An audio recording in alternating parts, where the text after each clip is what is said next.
নমস্কার, শুভ সন্ধ্যা। নিউজ ভ্যানগার্ডের পর্দায় আপনাদের প্রত্যেককে স্বাগত। আপনাদের সাথে এই মুহূর্তে আমি রয়েছি শতাব্দী। চোখ রাখবো আজকের আপডেট খবরের দিকে।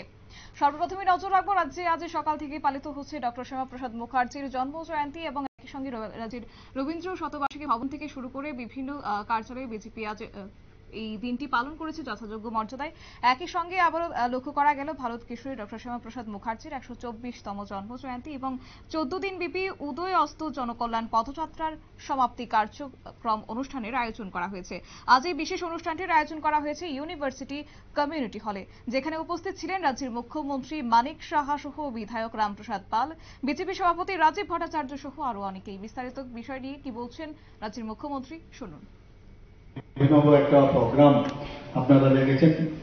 আজকে ওনার জন্মদিন 6 জুলাই, সেখানে আপনারা 14 দিন ব্যাপী এই কার্যক্রম পদযাত্রা আপনারা করেছেন, নাম দিয়েছেন উদয়স্ত জনকল্যাণ পদযাত্রা। দেখছিলাম এখানে যে ভিডিওটা এখানে দেখানো হয়েছিল, প্রচুর পরিশ্রম আপনারা করেছেন। খুব প্রয়োজন মানুষের সাথে যে নিবিড় যে সম্পর্ক, সেটা করাটা খুবই প্রয়োজন এবং কাজের কোনো সাবস্টিটিউশন হয় না। আমরা গীতাতেও দেখেছি কাজ করতে হবে, কাজের ফলের আশা না করে কাজ করা, আমাদের সেটাই হচ্ছে আসল ধর্ম। এবং আজকে আমাদের ভারত কেশরী ওনার যে আজকে জন্মদিন আমরা এখানে পালন করছি, উনি কাজের মাধ্যমে কিন্তু আজকেও আমাদের মাঝে উনি বিরাজমান। উনি মানুষের কথা ভেবেছেন, দেশের কথা ভেবেছেন, দেশকে সুরক্ষিত রাখতে হবে সেই কথা ভেবেই নিজে বলিদান হয়েছে। এখানে আমাদের রামপ্রসাদ বাবু অলরেডি বলেছেন, এরকম একটা ফ্যামিলির থেকে ওনার জন্ম, যেখানে দ্বন্দ্বলতের কোনো অভাব ছিল না, শিক্ষার কোনো অভাব ছিল না।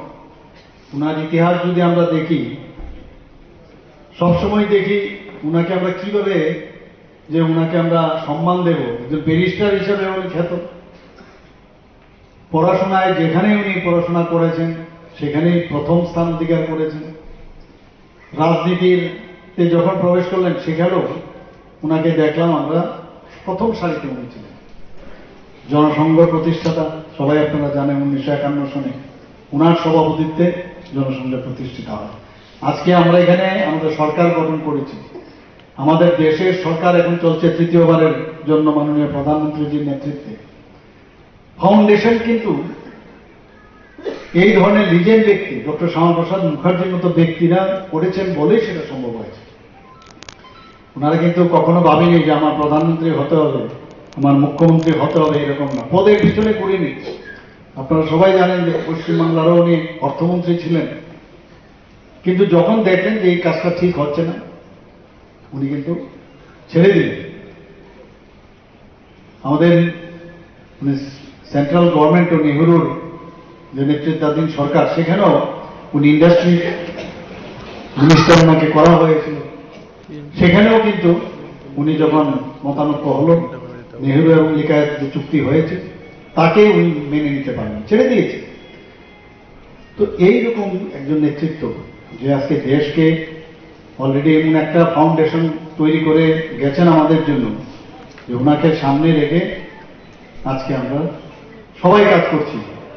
মাননীয় প্রধানমন্ত্রীজি পণ্ডিত দীনদয়ালজির যে মার্গদর্শন, ডক্টর শ্যামাপ্রসাদ মুখার্জি যে মার্গদর্শন দিয়ে গেছেন, আমাদের গার্জিয়ানরা এত স্ট্রং নেতৃত্ব আমাদের দিয়ে গেছেন যে অন্য কোনো পার্টির মধ্যে সেটা কিন্তু দেখা যায় না। আজকে রাজীব বাবু এখানে বলছিলেন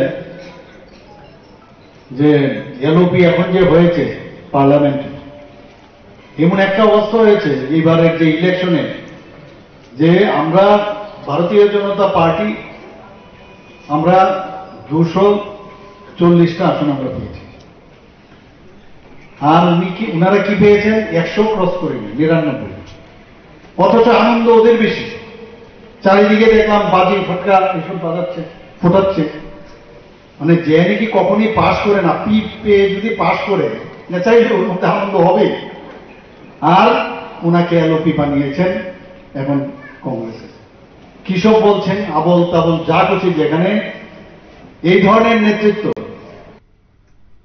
আপনারা শুনলেন মুখ্যমন্ত্রী ডক্টর মানিক সাহার বক্তব্য। আজকের এই অনুষ্ঠানে তাৎপর্য তিনি ব্যাখ্যা করেন এবং একই সঙ্গে বলা যায় আজ ত্রিপুরা বিশ্ববিদ্যালয়ের কমিউনিটি হলে আজকের এই বিশেষ অনুষ্ঠানের আয়োজন করা হয়েছে। সূর্যমণি নগর বিজেপি মন্ডল কমিটির উদ্যোগে আজকের এই বিশেষ অনুষ্ঠানের আয়োজন। নিয়ে নিচ্ছে ছোট্ট একটি বিজ্ঞাপন বিরতি, সঙ্গে থাকুন।